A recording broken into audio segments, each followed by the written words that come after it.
Zacarías capítulo 13. En aquel tiempo habrá un manantial abierto para la casa de David y para los habitantes de Jerusalén, para la purificación del pecado y de la inmundicia. Y en aquel día, dice Jehová de los ejércitos, quitaré de la tierra los nombres de las imágenes, y nunca más serán recordados. Y también haré cortar de la tierra a los profetas y al espíritu de inmundicia. Y acontecerá que cuando alguno profetizare aún, le dirán su padre y su madre que lo engendraron: no vivirás, porque has hablado mentira en el nombre de Jehová. Y su padre y su madre que lo engendraron le traspasarán cuando profetizare. Y sucederá en aquel tiempo que todos los profetas se avergonzarán de su visión cuando profetizaren, ni nunca más vestirán el manto velloso para mentir. Y dirá: no soy profeta, labrador soy de la tierra, pues he estado en el campo desde mi juventud. Y le preguntarán: ¿qué heridas son estas en tus manos? Y él responderá: con ellas fui herido en casa de mis amigos. Levántate, oh espada, contra el pastor y contra el hombre, compañero mío, dice Jehová de los ejércitos. Hiere al pastor, y serán dispersadas las ovejas, y haré volver mi mano contra los pequeñitos. Y acontecerá en toda la tierra, dice Jehová, que las 2/3 partes serán cortadas en ellas, y se perderán, mas la tercera quedará en ella. Y meteré en el fuego a la 1/3 parte, y los fundiré, como se funde la plata, y los probaré, como se prueba el oro. E invocará mi nombre, y yo le oiré, y diré: pueblo mío, y él dirá: Jehová es mi Dios. Si os dijera la palabra tiburón, ¿qué estáis pensando? Sí, algo que no quieres encontrar en ningún manantial en el campo, ¿verdad? Si os digo tiburón 2, tiburón 3, tiburón 4, estáis pensando en otra cosa, ¿no? Las películas, ¿no? El capítulo 13 de Zacarías es casi como si fuera el capítulo 12:2, por decirlo así. Es una continuación, igual como en las películas, cuando ya hacen el Liberando a Willy 2 o algo así, salen los mismos personajes, tienes que saber algo de la historia y eso te ayuda a entender lo que estás leyendo. Tenemos que recordar esto cuando estamos leyendo el capítulo 13. Sabemos que los numeritos que vienen en nuestra Biblia fueron añadidos después, no son originales, no son inspirados. Y aquí realmente tenemos un buen candidato para ir con el Tipex, quitando por lo menos el 13 grande allí. No nos ayuda para nada. Recordamos, fue hace ya casi 2 meses, que en Zacarías 12, Dios recuerda a su pueblo que es Él, el gran creador todopoderoso, quien les está hablando. Y luego les dice que les va a proteger como pueblo suyo, allá en versículos 2, 3 y 4, y que será un pueblo fuerte para Dios. Eso ya en los versículos 5 a 9. Pero a la vez, eso no es que se les tenga que subir a la cabeza, sino que tienen que recordar ellos, versículos 10, 11, 12, 13, 14, en especial el 10, que ellos son pecadores, que pecan contra Dios y que este pecado causa la muerte de su primogénito. Versículo 10 de capítulo 12. Y derramaré sobre la casa de David, sobre los moradores de Jerusalén, espíritu de gracia y de oración. Mirarán a mí, a quien traspasaron, y llorarán como se llora por hijo unigénito, afligiéndose por él como quien se aflige por el primogénito.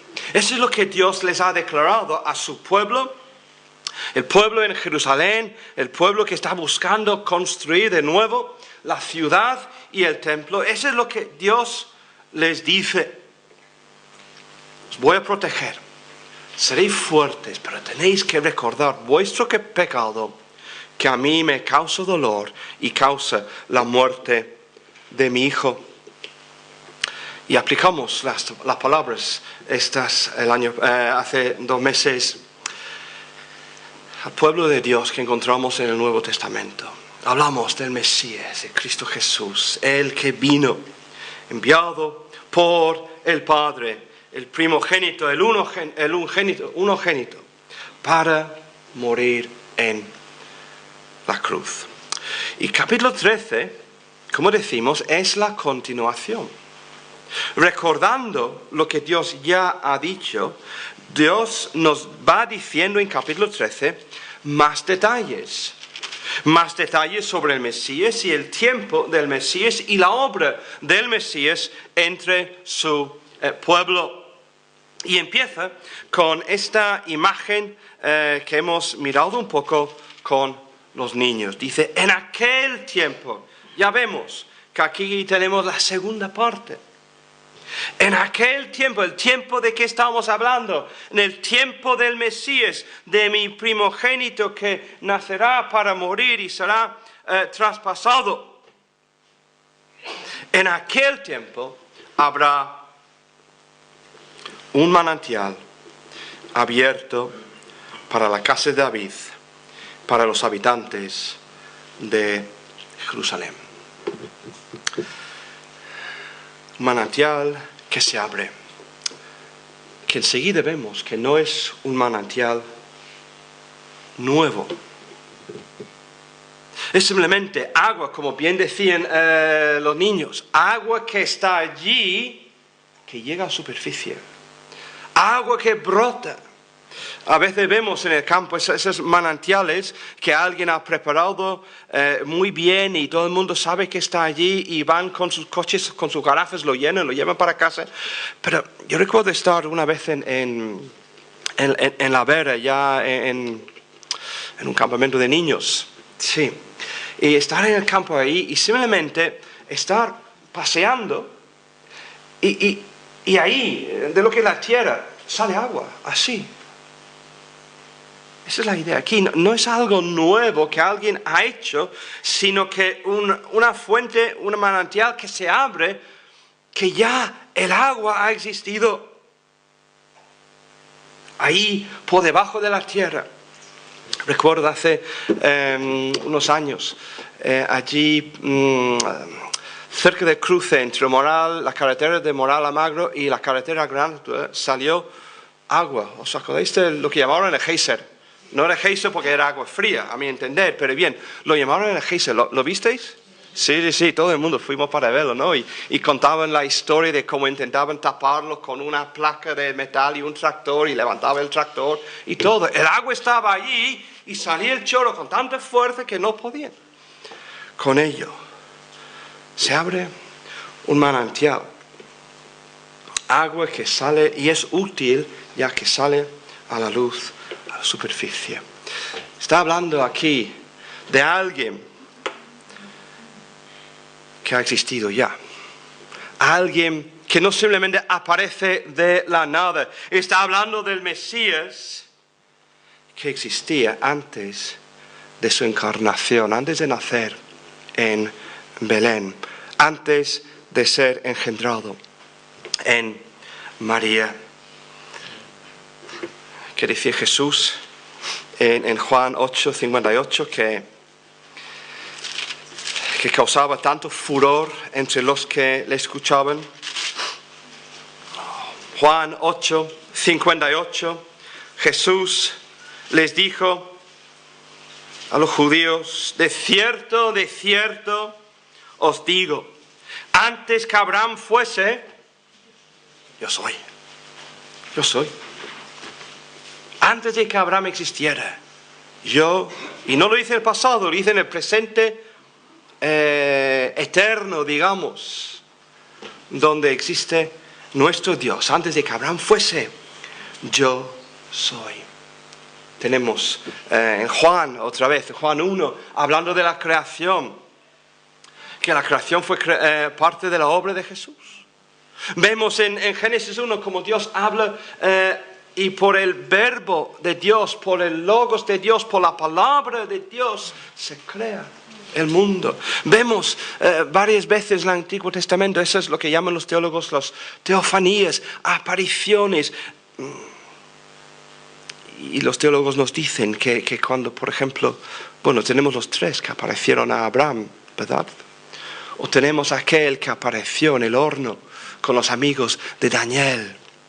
Y nos sugieren que eso fue el mismo Hijo de Dios antes de hacerse hombre. Dios Hijo vino a la tierra, no es que apareciera de la nada. Habrá un manantial abierto. Hablamos con los niños de agua porque es la imagen más normal que nos viene a la mente, ¿no? Aunque hemos visto quizá las películas con los pozos de aceite, ¿no? A veces sale aceite de la tierra también. Pero la palabra aquí es una palabra especial. Habla de un flujo, pero en la Biblia es una palabra que se usa muchas veces para el flujo de sangre. Habla muchas veces cuando está hablando de las leyes ceremoniales del ciclo de la mujer. Y cuando habla aquí esta fuente, no está hablando tanto de agua, nos recuerda que en la vida del Mesías, en la muerte de este Mesías que venía por su pueblo, iba a intervenir no agua, sino sangre. Porque Él iba, como sabemos nosotros, iba a derramar su sangre preciosa en la cruz de Calvario. Había un himno que yo estaba buscando para terminar esta mañana, no es que vamos a terminar todavía, pero no está en el himnario, que yo lo sabía cuando era niño y antes lo cantábamos en la iglesia en Cuenca, creo. Hay una fuente sin igual, ¿no? Y no recuerdo cómo va, cómo sigue, pero habla de la sangre de Jesús, habla de la cruz como fuente, como manantial, donde fluye la sangre de Jesús para traer salvación a su pueblo. En aquel tiempo habrá un manantial abierto. Si juntamos todo eso, vemos que Dios nos está hablando un manantial eterno, el Mesías, que llegará a su pueblo, la casa de David, los habitantes de Jerusalén,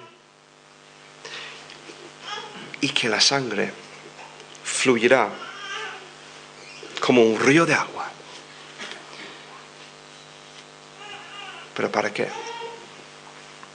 Lo otro dice, siglo I, para la purificación. Para la purificación del pecado y de la inmundicia. El efecto de este manantial, el efecto de esa fuente, será para limpiar de pecado, para limpiar de la impureza, para quitar una vez por siempre esa mancha imborrable que es el pecado.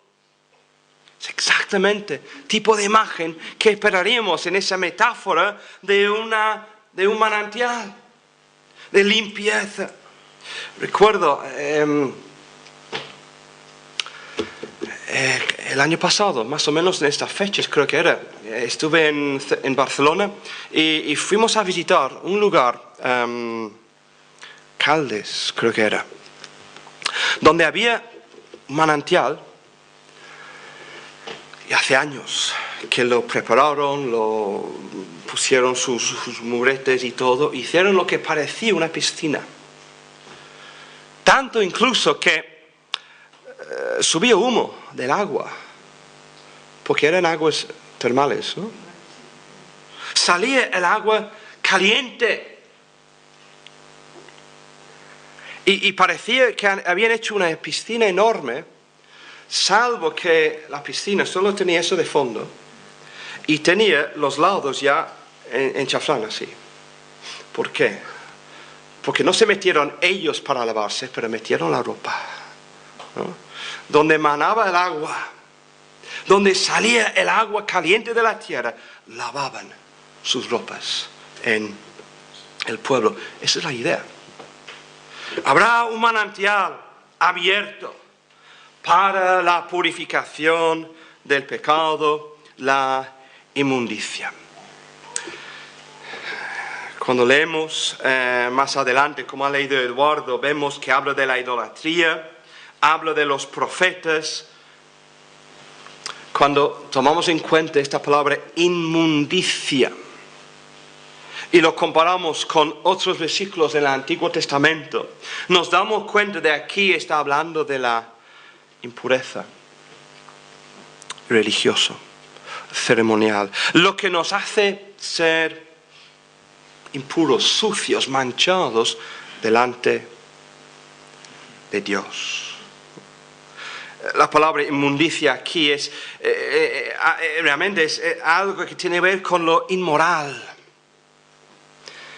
Y recordamos que cuando Dios habla con su pueblo, cuando Dios acusa a su pueblo en el Antiguo Testamento, muchas veces les habla en términos de la inmoralidad, de la fidelidad, de que ellos por haber ido con ídolos han sido infieles a Dios, han cometido adulterio espiritual, se han prostituido. Son palabras que usa la palabra de Dios para hablar de las acciones, el pecado del pueblo. Mira, algunas hojas o páginas antes en Isaías 57, versículos 3 en adelante, que leemos: Mas vosotros llegaos acá, hijos de hechicera, generación del adúltero y de la fornicaria. Abajo, mas vosotros llegaos...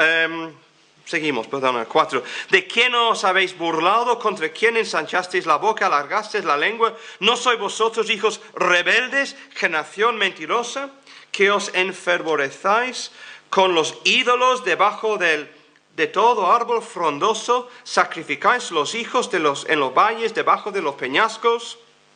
Las piedras lisas del valle está tu parte, ellos son tu suerte, y ellas derrimasteis libación, ofreciste presente.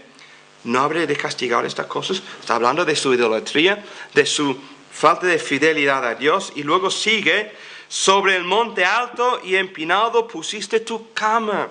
Ahí empieza la imagen, la metáfora de la infidelidad, es más fuerte. Ahí también subiste a hacer sacrificio, y tras la puerta del umbral pusiste tu recuerdo, porque a otro y no a mí te descubriste, te nudaste, y subiste, ensanchaste tu cama, hiciste con ellos pacto, amaste su cama donde quiera que la veáis.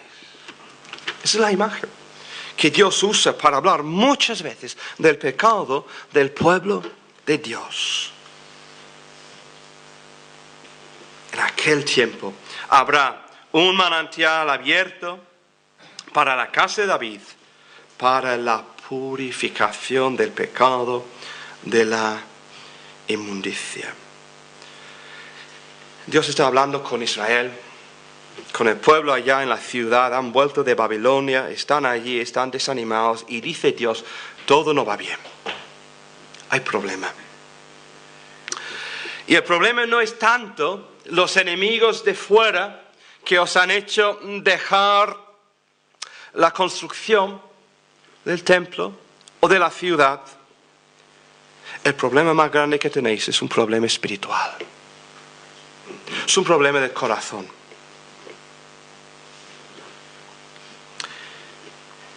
Y el Mesías, el manantial, llegará para arreglar estos problemas. Mesías es un personaje espiritual, no político. El Mesías iba a venir a establecer un reino espiritual, no para ser emperador.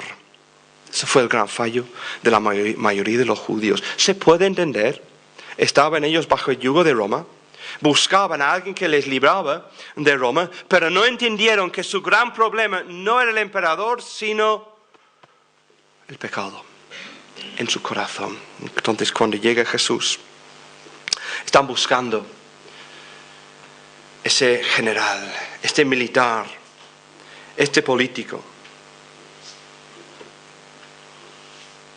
Jesús no vino para ser el gran libertador de su pueblo, del pueblo judío. No vino para ser maestro. No vino para ser un buen ejemplo. No vino para fundar una nueva religión. Vino simplemente para limpiar a su pueblo de su pecado. Es lo que leemos aquí. Y así es. El hombre sigue con el mismo problema. Pensamos que tenemos problemas y tenemos. Y algunos de vosotros tenéis bastante problema. Pero nunca, nunca, nunca debéis de olvidar lo que la palabra de Dios dice con tantísima claridad. Que el problema más grande y más grave que tienes en tu vida está en tu corazón. Es tu pecado. Es tu situación con Dios. Y no tiene arreglo simplemente por ser religioso, o por entrar en una religión, o formar parte de un grupo de personas, o de seguir un ejemplo de un maestro religioso. Este problema necesita la intervención del Mesías. Necesitas venir a la fuente, al manantial, y lavarte tus pecados allí. Él murió en la cruz, derramó su sangre, se abrió allí un manantial para lavarte, para limpiarte, para purificarte de tu pecado, de tu inmundicia. Esa mancha imborrable que solo Él puede borrar. Eso es lo que vemos aquí. Es lo que Dios está declarando al pueblo. Hay un problema y solo Cristo el Mesías lo puede solucionar. Cuando Él llega, cuando su reino se establece, cuando esta fuente, este manantial se abre, pues fuera toda la falsa religión que hay allí. Mira, en aquel día dice Jehová de los ejércitos, quitaré de la tierra los nombres de las imágenes, y con el nombre está hablando de la imagen, nunca más serán recordados. ¿Cuántos adoradores de Baal hay en la tierra hoy en día? También haré cortar de la tierra a los profetas y al espíritu de inmundicia.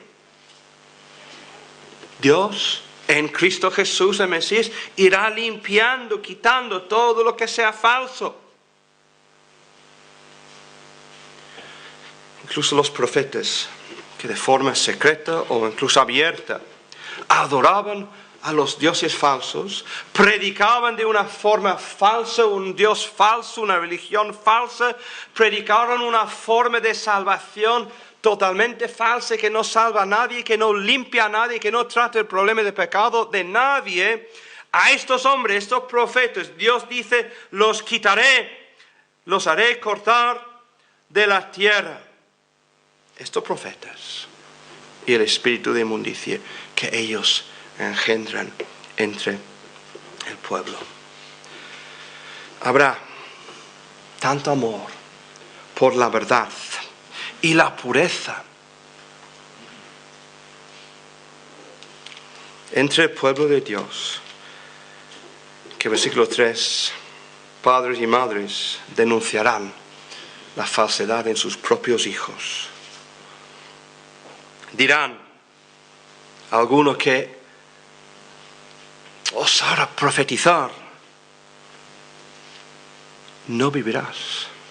Son palabras fuertes. Tendrás que morir porque has hablado mentira en el nombre de Dios. Su padre y su madre que lo engendraron le traspasarán cuando profetizare. Buscarán matarle porque predica la mentira. Tanto amor por la verdad del Evangelio, la verdad de la salvación solo en el Mesías. Tanto amor por la verdad que versículo 4, que los profetas que se quedan pues negarán que son profetas, dejarán de profetizar, estarán avergonzados de sus visiones. Versículo 5 dirán, yo no soy profeta, no, yo no. Y recordamos un poco a Pedro, ¿no? Que Pedro era el profeta auténtico. Pero aquí, no, yo profeta no. Mira, yo trabajo en el campo. Toda la vida, No, estás equivocado. Ellos dejarán de vestir el manto velloso, versículo 4. El vestido tradicional de los profetas que llevaban. Se cambiarán de imagen, de look. Yo no soy. No, estáis pensando en otro. Pero le preguntarán, esas heridas que tienes en las manos, ¿no? ¿Qué son? Heridas quizás por su oficio de profeta. Recordamos los profetas de Baal que en el monte de Carmelo se cortaban, ¿nos acordamos? O podría ser las heridas de defenderse de sus padres, que buscan quitarle la vida por ser mentiroso delante de Dios. Pero dirán, no, es que mira, caí en la casa, las cosas que pasan, ya sabéis, ¿no? Por amor a la verdad entre el pueblo no se admite que haya profetas falsos. Ese es el poder de Cristo. Este es el poder del Mesías. Este es el poder del Hijo de Dios que viene a la tierra enviado a Dios, por Dios. Que los hacedores de maldad dejarán sus actividades. Esta semana pasada estuve en Portugal en una conferencia y había ahí un hombre que venía para hablar de Escocia. Y tenía ganas de conocerle, porque él ahora es pastor en una iglesia que pastoreaba un amigo mío hace años. Y este hombre, la iglesia es en un barrio tremendo, ¿no? Ni entra la policía en este barrio, ¿no? Pero están haciendo una iglesia allí. Y sabía que este hombre tenía un pasado difícil. Con 3 años se le abandonó su madre y su padre. Tenían que ir, pues se terminó en la calle, terminó en la droga, terminó en el robo, terminó en la cárcel por agredir a alguien. Estaba ya que no podía más. Hasta que un día alguien le habló del Señor. Y tú le ves a este hombre ahora, casado, con familia. Ha estado como misionero en Brasil, ahora está ya 12 años en esta iglesia, en un barrio muy marginal, allí en Escocia, en Edimburgo. Y ves el poder del Evangelio, el poder del Mesías, el efecto de la obra de Dios en Cristo Jesús. Eso es lo que ha pasado en nuestras vidas, ¿no? ¿No ha pasado en la tuya? Quizá no de una forma tan llamativa, pero ha habido esa transformación. Y lo que hemos visto en nuestras vidas es lo que queremos ver en las vidas de los demás. Los que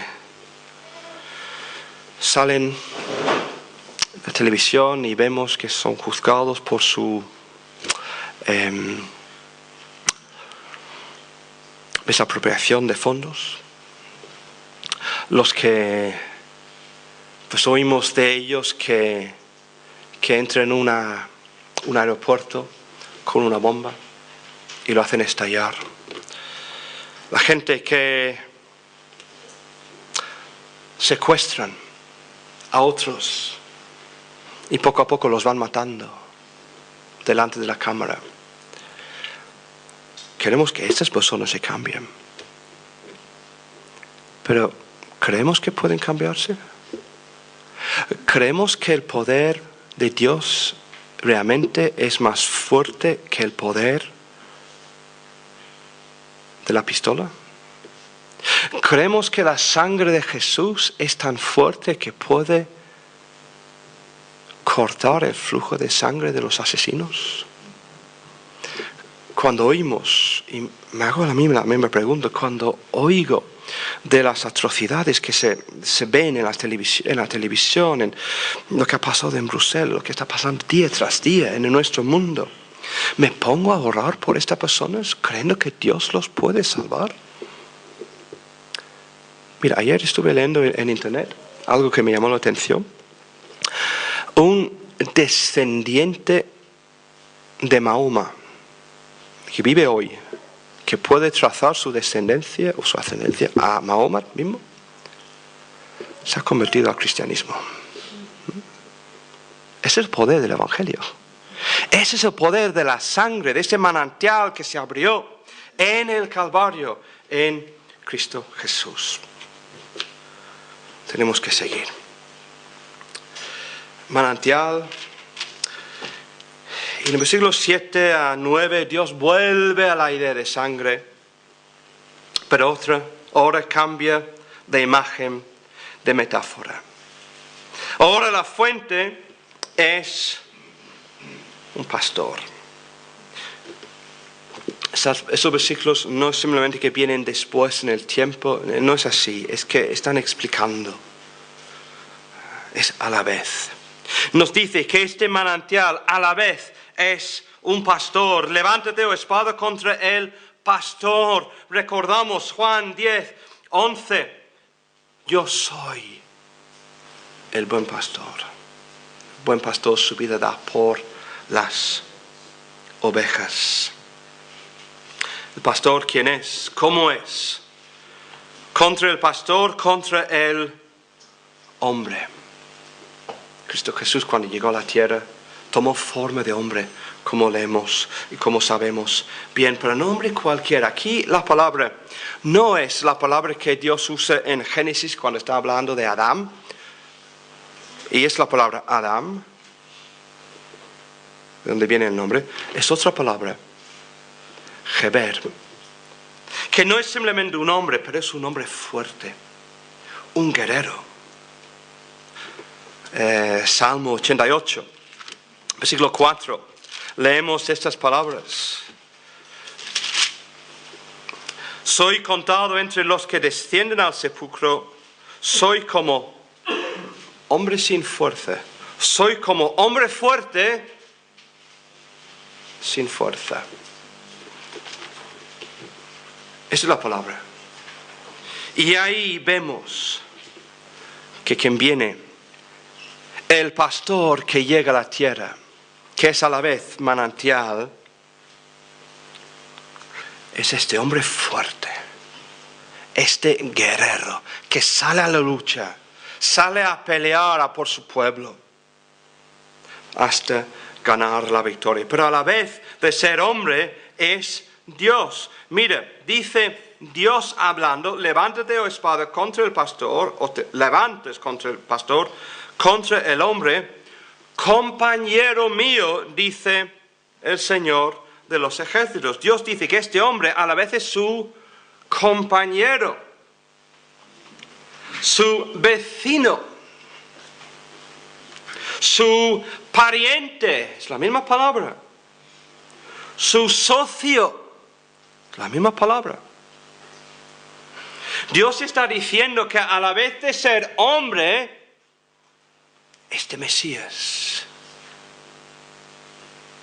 es divino, es Dios, es compañero mío, es que yo he bajado en él a la tierra, Emmanuel, Dios con nosotros. Y será herido por una espada. Correrá su sangre, derramará su sangre. Jesús mismo aplica estas palabras a sí mismo en Mateo 26, versículos 31 y 32. Mateo 26, 31, 32. 30. Cuando hubieron cantado el himno en el aposento alto, salieron al monte de los olivos. Entonces Jesús les dijo, justo antes de su juicio y su muerte: todos vosotros os escandalizaréis de mí esta noche, porque escrito está: heriré al pastor, las ovejas del rebaño serán dispersadas. Estamos en el lenguaje de Isaías 53. No tenemos tiempo realmente para leer todo el capítulo. Sabemos el lenguaje, las imágenes que vemos ahí. Cada vez que leo Isaías 53, digo: Señor, dame la valentía y la sabiduría para predicar sobre este capítulo. Es un capítulo tremendo, pero no me siento capaz. Es el Evangelio del Antiguo Testamento. El quinto evangelista, por decirlo así, pero habla, ¿no?, de él fue herido, él fue, quebrantado, varón de dolores. Dice: fue cortado de la tierra de los vivientes, por la rebelión de mi pueblo fue herido, angustiado él y afligido. Es el mismo lenguaje. Está hablando de la cruz de Cristo. Ese es el pastor, uno que dará su vida, su sangre será derramada. Pero las ovejas, ¿qué pasa con ellos? Serán dispersadas las ovejas. Normal, cuando no hay pastor, cuando el pastor muere, las ovejas se dispersan. ¿Cuántos dejaron de seguir, entre comillas, a Jesús cuando murió? Cuando vieron que no era el líder político que ellos habían pensado y tanto deseaban.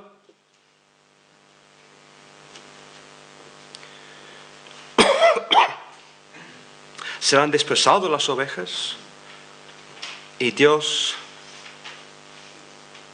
hará volver su mano. Nuestra versión dice contra, probablemente es sobre. Es más correcto. En el hebreo, no es que sea yo experto de hebreo, pero sé leer a los expertos de hebreo, que es otra cosa muy diferente. Haré volver mi mano sobre los pequeñitos. Mira, venía de Portugal en el coche el otro día, el viernes, y ya empecé a ver corderitos ya, saltando en el campo.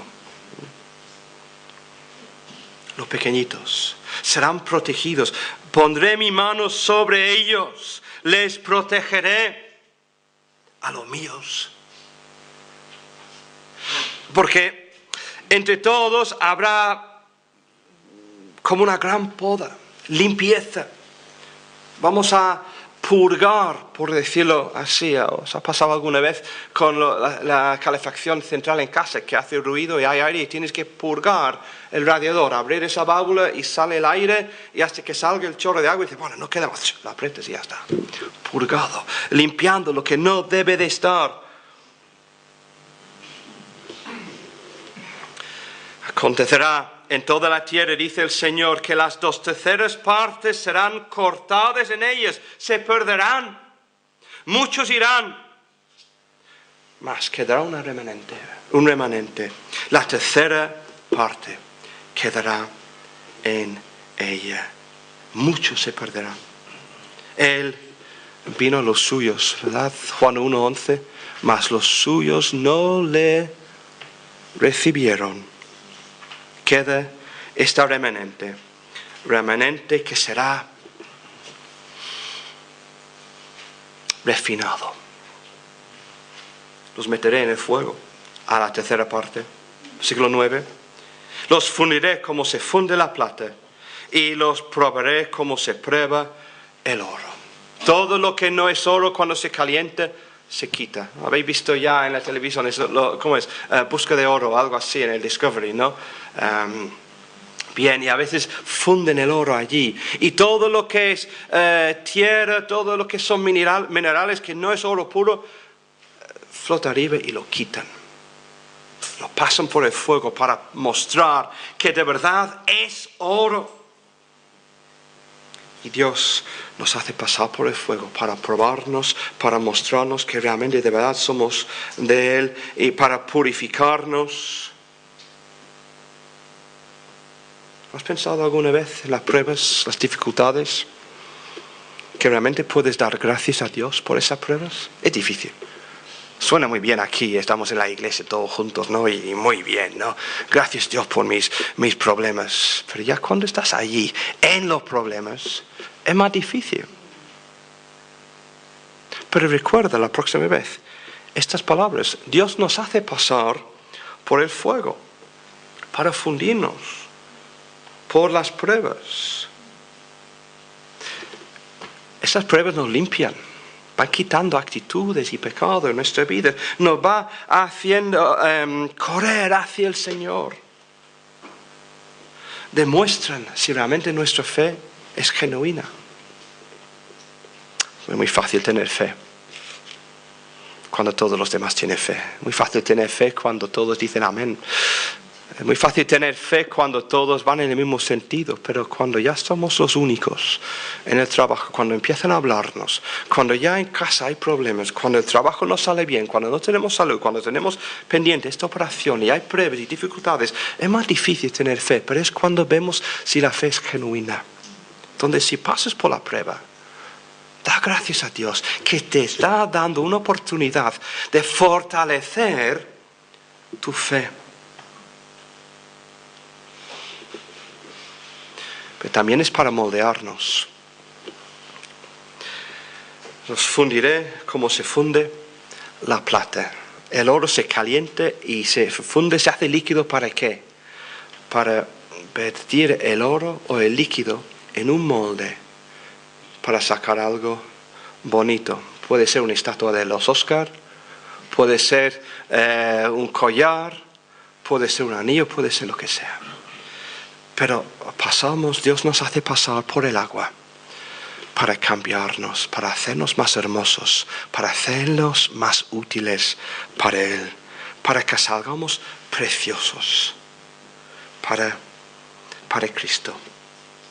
Este pueblo será protegido, será purificado y refinado, y es un pueblo, las ovejas que pertenecen a Dios. Con eso vamos terminando. Mira, esta parte al final del versículo 9 es para resaltarlo, es para ponerlo en la pared de la casa. Él es el remanente, el que pasa por el fuego. Él invocará mi nombre y yo le oiré y diré: pueblo mío. Y él dirá: el Señor es mi Dios. Eso es tremendo. Hace casi 2000 años, en una habitación en la segunda planta, había una reunión de hombres. 11 eran. Igual como la semana anterior, cuando se reunían 10. Y aquel domingo, el segundo domingo, reunidos los 11, se acerca otro y habla con uno de los 11 y dice: Tomás,